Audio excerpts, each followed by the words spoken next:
కాయేన Manasa బుద్ధ్యా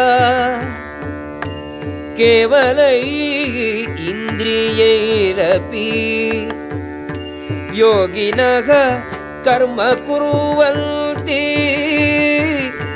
Sangam త్యక్వా ఆత్మశుద్ధయే.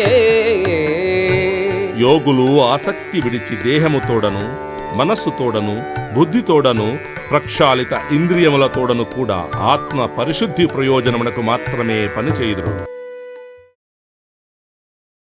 Like, share and subscribe to HKM Hindupur channel.